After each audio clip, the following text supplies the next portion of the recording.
México está atravesando uno de los períodos más delicados de las últimas décadas. Entre disputas de poder, una guerra interna que parece no tener fin, tensiones comerciales con Estados Unidos y una economía que da señales de fragilidad, el país vive una encrucijada, y casi nadie habla de ello como debería. Hoy, en Bello Mundo, nos sumergimos detrás de los titulares turísticos y revelamos la otra cara de México. Un territorio marcado por la violencia crónica, las promesas políticas controvertidas, los megaproyectos multimillonarios y un pueblo que resiste en medio del caos. ¿Quieres entender lo que realmente está pasando allí? Entonces quédate con nosotros, porque esta historia va mucho más allá de los tacos y los sombreros. Número 1. Guerra contra las drogas y cárteles fragmentados. Comenzamos por lo que quizás sea el punto más oscuro de esta historia, la guerra contra el narcotráfico. Un conflicto interno que ya dura casi 20 años, con cifras propias de una guerra civil y escenas que parecen sacadas de una película, solo que con víctimas reales. Desde que el gobierno mexicano declaró la guerra a los cárteles, allá por 2006, han muerto más de 350.000 personas. Otras 100.000 simplemente han desaparecido. Y la pregunta que no quiere callar, ¿ha servido de algo? Lo que se ha visto es todo lo contrario. Cuando se empezaron a desmantelar los grandes cárteles, surgieron decenas de nuevos grupos, más pequeños, más violentos y más impredecibles. Es como cortar la cabeza de una hidra. En su lugar, nacen varias más. Hoy en día, los dos nombres más temidos son el Cartel de Sinaloa y el Cartel Jalisco Nueva Generación, conocido por las siglas CJNG, liderado por el temido El Mencho. Controlan vastas zonas de México y donde no mandan solos, disputan el territorio con bandas locales a base de balas, secuestros y extorsiones. En muchas ciudades, el Estado ya ha perdido el control. Hay lugares donde los criminales dictan las reglas, cobran impuestos de protección, controlan el comercio e incluso ejecutan su propia justicia con sus propias manos. Mientras tanto, el gobierno oscila entre la represión militarizada y consignas de paz como abrazos, no balazos. Pero hasta ahora, nadie ha encontrado una salida real, y la violencia sigue firme, como si el país estuviera en guerra sin haberla declarado nunca. Número 2. El campo de Jalisco, el rancho del silencio. Marzo de 2025. Un grupo de voluntarios hacía lo que el gobierno rara vez consigue. Buscaba a personas desaparecidas en el interior de México. Pero lo que encontraron en el estado de Jalisco superó sus peores pesadillas. En una finca aislada, conocida como Rancho Izaguirre, los voluntarios se encontraron con una escena espeluznante. 3 hornos industriales, decenas de maletas abandonadas, ropa quemada, objetos personales esparcidos, más de 400 pares de zapatos, como si cada par contara una historia interrumpida. Las imágenes dieron la vuelta al país. El lugar pasó a ser conocido por muchos como un campo del silencio, un espacio al que se llevaba a las víctimas para no volver jamás. Según las investigaciones preliminares, la zona habría sido utilizada como centro de eliminación y ocultación de delitos cometidos por grupos vinculados al tráfico. Las autoridades, cautelosas, evitaron términos más duros. Dijeron que el rancho era, en realidad, una especie de centro de entrenamiento, donde el grupo criminal ponía a prueba la lealtad de sus nuevos miembros y eliminaba a los que se negaban a cooperar. Pero lo que se vio allí, según los expertos, era una clara evidencia de atrocidades. Se encontraron restos mortales, muchos de los cuales aún están siendo analizados para saber quiénes eran y cuántos eran. Para los mexicanos que tienen seres queridos desaparecidos, la noticia fue un golpe emocional. El miedo adquirió un nuevo rostro, y ahora la pregunta es, ¿cuántos lugares como este hay en todo el país? En un escenario en el que las familias ya caminan con palas y palos en busca de pistas, este descubrimiento no hace más que reforzar el dolor de toda una nación que aún espera respuestas. Número 3. Colima, la ciudad más peligrosa del mundo. Si en el primer tema hablamos de la guerra entre cárteles y en el segundo vimos los horrores que esta guerra deja tras de sí, aquí comprenderás dónde estalla todo esto en el día a día. Colima, una pequeña ciudad a orillas del Pacífico, con menos de 300.000 habitantes, se ha convertido en el retrato más extremo de la violencia en México. En 2023 alcanzó una cifra alarmante: 140 homicidios por cada 100.000 habitantes. Así es, 20 veces más que la media mundial. ¿El resultado? Por segundo año consecutivo, Colima fue clasificada como la ciudad más violenta del mundo. ¿Y qué llevó a este lugar a esta situación? La respuesta está en el puerto de Manzanillo, el más grande del país y clave para el tráfico de insumos químicos que llegan de Asia, principalmente de China. Estos productos se utilizan en la producción de sustancias ilegales que luego cruzan la frontera hacia Estados Unidos. Controlar este puerto se ha convertido en una cuestión de supervivencia para los cárteles. Por un lado, el cártel de Sinaloa. Por otro, el cártel Jalisco Nueva Generación. La disputa ha convertido las calles de Colima en campos de batalla urbanos. Balas perdidas, emboscadas, asesinatos a plena luz del día. Y lo peor, el miedo se ha extendido a quienes no tienen nada que ver con el crimen. Los comerciantes cierran temprano, las escuelas suspenden las clases y los residentes viven bajo un silencio forzado, interrumpido de vez en cuando por ráfagas de disparos. Colima se ha convertido en símbolo de un país violento, pero no es el único. Para que nos hagamos una idea, en 2023, 7 de las 10 ciudades más violentas del mundo eran mexicanas. La crisis ha dejado de ser local, ahora es nacional. Número 4. Guerra comercial y aranceles con Estados Unidos. Mientras se enfrenta a crisis internas y carteles armados hasta los dientes, México todavía tiene que bailar al son que le toca a Washington. Sí, porque cuando Estados Unidos estornuda, México se resfría, y la relación entre ambos países está lejos de ser tranquila.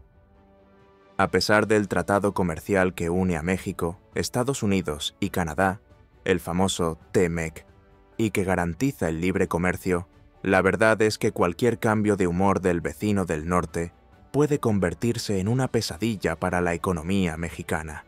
En 2018, por ejemplo, el entonces presidente estadounidense amenazó con gravar todos los productos mexicanos si el país no contenía la inmigración. ¿El resultado? Tropas en la frontera, diplomacia a toda marcha y México tragándose saliva. Ahora, en 2025, la película parece repetirse. El gobierno estadounidense ha anunciado aranceles de hasta un 25% sobre el acero, el aluminio y otros productos mexicanos, alegando incumplimiento de las normas comerciales. Ha sido como echar un jarro de agua fría sobre una economía que empezaba a animarse con las inversiones extranjeras, especialmente con el nearshoring, que estaba atrayendo fábricas al territorio mexicano. Y eso no es todo. México quiere prohibir el maíz transgénico procedente de Estados Unidos, lo que ha enfurecido a los productores estadounidenses. Además, Estados Unidos se queja constantemente de la política energética mexicana, que da prioridad a las empresas estatales. Todo ello conforma un panorama inestable, en el que la economía mexicana se encuentra en una encrucijada, tratando de complacer a su poderoso vecino, defender sus intereses y, al mismo tiempo, mantener el motor interno en marcha. Pero la cuerda lleva ya mucho tiempo tensada, y cuando la tensión económica se une a los vientos contrarios del mercado internacional, el resultado puede ser aún más preocupante. Número 5. Riesgo de recesión y retos de la inflación. Ese es precisamente el clima que se ha instalado allí en los últimos meses. Un país que intenta escapar de la tormenta, pero con el barco balanceándose fuertemente. Tras años de alta inflación, México se enfrenta ahora a un nuevo fantasma, el de la recesión. El bolsillo del ciudadano, que ya sentía el peso de los precios de los alimentos y los combustibles, ahora también tiene que lidiar con el miedo a perder el empleo. Tras la tormenta de la pandemia, llegó la resaca y golpeó con fuerza el bolsillo del mexicano de a pie. Primero fue la subida de los precios, los alimentos más caros, la gasolina por las nubes, los salarios menguando. En 2022, la inflación alcanzó casi el 9%, la más alta en más de 2 décadas, y el Banco Central tuvo que reaccionar con todo. Subió los intereses a más del 10%, una de las tasas más altas del planeta. ¿El resultado? La inflación comenzó a desacelerarse, pero junto con ella llegó el freno a la economía. En 2025, México entró en una mala racha. La actividad económica cayó, el consumo se estancó y las inversiones desaparecieron. El país llegó a coquetear con la recesión técnica, ese momento en el que la economía se contrae durante 2 trimestres consecutivos. Y las alarmas ya suenan. Los bancos internacionales dicen que una recesión completa parece inevitable. Varios factores explican este clima tenso. La sequía del año pasado devastó la agricultura y provocó un aumento de los precios de los alimentos. Las tensiones comerciales con Estados Unidos, como hemos visto antes, también han minado la confianza de muchos inversores. Y hay más.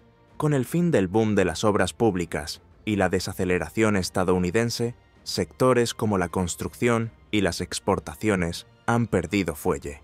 A pesar de la revalorización del superpeso y el aumento de las reservas, lo que la gente siente en su día a día es la dificultad. Menos empleo, más incertidumbre y un poder adquisitivo aún lejos del que tenía antes de la pandemia. Para la nueva presidenta, equilibrar esta balanza será un delicado malabarismo. ¿Cómo reactivar la economía sin dejar que la inflación vuelva a dispararse? Mientras tanto, los mexicanos siguen haciendo cuentas y rezando para que no les falte dinero hasta fin de mes. Número 6. ¿Nueva presidenta? ¿Viejos problemas? Tras sumirse en una crisis de seguridad, tensión económica y guerras comerciales, México intenta ahora pasar página, pero con los mismos protagonistas políticos. A finales de 2024, llegó al fin el gobierno de Andrés Manuel López Obrador, el AMLO, una figura carismática que dejó el cargo con una gran popularidad y un montón de retos. Durante sus 6 años de mandato, AMLO prometió una cuarta transformación, centrada en los más pobres y en la lucha contra la corrupción. Pero no logró contener el avance de la violencia. Se produjeron casi 190.000 asesinatos durante su mandato. Es como si el país hubiera vivido una guerra informal, a cielo abierto. Y ahora, quien asume la responsabilidad de intentar arreglar este desastre es Claudia Sheinbaum. Exalcaldesa de la Ciudad de México, científica de formación y primera mujer elegida presidenta del país, representa la continuidad, pero promete imprimir un nuevo tono. Si AMLO decía «abrazos, no balas», ella ya ha declarado «impunidad cero» como lema. Claudia fue elegida con el apoyo directo del expresidente y debe mantener gran parte de los proyectos sociales y estatales. Pero el clima ha cambiado. La gente quiere respuestas rápidas, especialmente en la lucha contra la delincuencia, en las fronteras y en la tambaleante economía. Además, asume el cargo con Estados Unidos, presionando por resultados en materia de seguridad y comercio. Y el dilema está servido. ¿Cómo endurecer el juego sin romper con el estilo pacificador heredado? ¿Cómo mantener el discurso progresista mientras el país pide mano dura? Si el pasado reciente de México ha sido turbulento, el futuro sigue siendo una carretera nebulosa. Pero ahora, quien lleva el volante es Claudia, y el mundo entero seguirá cada curva. Número 7. Megaproyectos polémicos. El Tren Maya y el aeropuerto. Y ya que hablamos del expresidente, si hay algo que a AMLO le gustaba más que los discursos en la plaza pública, era construir grandes obras. Entre sus mayores logros, dos destacan por su tamaño y por la polémica que suscitan: el Tren Maya y el Aeropuerto Internacional Felipe Ángeles, o AIFA, para los íntimos. Prometidos como símbolos de soberanía y desarrollo, acabaron levantando polvo, en sentido literal y político. El Tren Maya se anunció como la salvación del sur de México, un ferrocarril de casi 1.500 kilómetros que conectaría puntos turísticos como Cancún, Tulum y Mérida. Sin embargo, la vía férrea también atravesaba reservas naturales, cuevas subterráneas y comunidades indígenas que no fueron consultadas. Los ambientalistas calificaron el proyecto de ecocidio, y el presupuesto se disparó, pasando de unos 120.000 millones de pesos a más de 28.000 millones de dólares. A pesar de estar inacabado, el expresidente se apresuró a inaugurar algunos tramos al final de su mandato. Y no se detuvo ahí. El aeropuerto AIFA nació de la obstinación presidencial. Canceló un aeropuerto iniciado por la administración anterior y decidió construir el suyo, en plena base militar. ¿Moderno? Sí. ¿Lleno? No tanto. En los primeros meses, lo que se veía eran fotos de terminales vacíos y memes que llamaban al lugar Elefante Blanco. Hoy en día, el tráfico ha mejorado, pero sigue muy por debajo de su capacidad. Estas obras han dejado lecciones. La principal, hacerlo bonito sobre el papel no basta. El verdadero reto es entregar algo que funcione de verdad. Y en el caso de México, el debate sobre estos megaproyectos aún está lejos de terminar, porque además de los elefantes blancos está la corrupción, esa que se ve desde fuera cuando empieza cada obra, porque también se trata de eso. Número 8. Corrupción e impunidad institucional. Si el crimen organizado ya da miedo en las calles, ¿qué decir cuando también viste uniforme o traje y circula libremente por los pasillos del poder? Pues así es.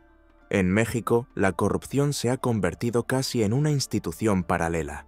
Y no estamos hablando solo del jeitinho o de los sobornos que se pagan en los semáforos. Estamos hablando de cifras millonarias, de connivencia con los cárteles y de una impunidad que roza lo increíble. Según Transparencia Internacional, México ocupa uno de los peores puestos en la clasificación mundial, el número 31 de 100, empatado con países mucho más pobres e inestables. Uno de los mayores motores económicos de América Latina, sumido hasta el cuello en la desconfianza. Un dato que pone de manifiesto el drama. Solo el 5% de los delitos cometidos en el país dan lugar a una condena. Es decir, el 95% de los delincuentes, ya sean callejeros o de oficina, simplemente quedan impunes. Y luego vienen casos como el de Genaro García Luna, exsecretario de Seguridad Pública, detenido en Estados Unidos por vínculos con el cartel de Sinaloa. El hombre que debía combatir a los narcos, en realidad, se lucraba con ellos. Casos como estos minan cualquier esperanza de justicia real. E incluso con políticos haciendo discursos y prometiendo una cruzada contra la corrupción, el balance práctico sigue siendo tímido. ¿El resultado? Un pueblo cansado de ver hospitales destartalados, escuelas abandonadas y carreteras llenas de baches. Todo ello mientras la corrupción sigue firme, disfrazada de autoridad. Sin castigo en la cúpula, el mensaje es claro. Vale más robar que trabajar. Y eso, amigo mío, es combustible para mantener a México atrapado en su propio ciclo sombrío. Número 9. Pobreza y desigualdad social. En medio de todos los problemas de seguridad y corrupción, no podemos olvidar una sombra persistente: la pobreza y la desigualdad que afectan a millones de mexicanos. A pesar de tener una de las 20 economías más grandes del mundo, casi la mitad de la población mexicana sigue viviendo con dificultades básicas. En 2022, el 36% de los mexicanos se encontraba en situación de pobreza, lo que supone unos 47 millones de personas. De ellos, 9 millones vivían en la pobreza extrema, pasando hambre o sin un lugar donde vivir. La desigualdad, por tanto, es abrumadora. El 1% más rico concentra casi el 30% de la renta nacional. Mientras tanto, la mitad de los mexicanos sobrevive con menos del 10% del pastel. Para empeorar, la diferencia también es geográfica y racial. El sur del país, donde vive la mayoría de la población indígena, tiene índices de pobreza superiores al 60%. El norte, más industrializado, tiene cifras mucho menores. La pandemia echó más leña al fuego. E incluso con la recuperación económica y los recientes programas sociales, como el aumento del salario mínimo y las ayudas sociales, la situación sigue siendo crítica. Más de 50 millones de personas viven sin acceso regular a la sanidad. La mitad de la población activa trabaja en la economía informal. Y cuando se vive de trabajos ocasionales, cualquier imprevisto se convierte en una tragedia. Entre rascacielos de lujo y comunidades sin saneamiento, el contraste es brutal. México avanza en tecnología, exporta automóviles y aviones, pero aún hay millones que cocinan con leña. Este es el abismo social que el país debe enfrentar si quiere garantizar que nadie se quede atrás. Número 10. Impactos en la población, el turismo y la imagen internacional. Mientras México intenta equilibrar tantos platos, desde la seguridad hasta la economía, quien realmente lo sufre es el ciudadano de a pie. En muchas regiones, la rutina se ha convertido en sinónimo de precaución. Las familias evitan ciertos horarios, los niños van al colegio con escoltas improvisados y, en las zonas dominadas por facciones, hay incluso toques de queda informales. Para mucha gente, la salida es emigrar, ya sea a otra ciudad o al otro lado de la frontera, pero quienes se quedan conviven con un contraste diario: la vibrante cultura por un lado, el miedo y la frustración por el otro. Aún así, surgen resistencias, grupos de búsqueda, vecinos unidos, voces que insisten en luchar. Es la sociedad civil que se niega a callar. ¿Y en el turismo? México sigue siendo uno de los destinos más buscados del mundo. Cancún, Tulum, Los Cabos siguen llenos. Pero basta con un tiroteo cerca de un hotel para que la imagen se vea afectada. En el extranjero, el nombre de México sigue apareciendo más en los titulares policiales que en las portadas de las revistas de viajes. Las series, las películas y los políticos refuerzan el estigma. El reto ahora es mostrar el brillo sin maquillar la realidad. ¿Conocías ya este lado de México? ¿Cuál de los temas te ha impactado más? Cuéntanoslo en los comentarios. Si te ha gustado, dale a me gusta, compártelo con quienes solo ven el México de las postales y suscríbete aquí a Bello Mundo. Muchas gracias por acompañarnos. Nos vemos en la próxima parada.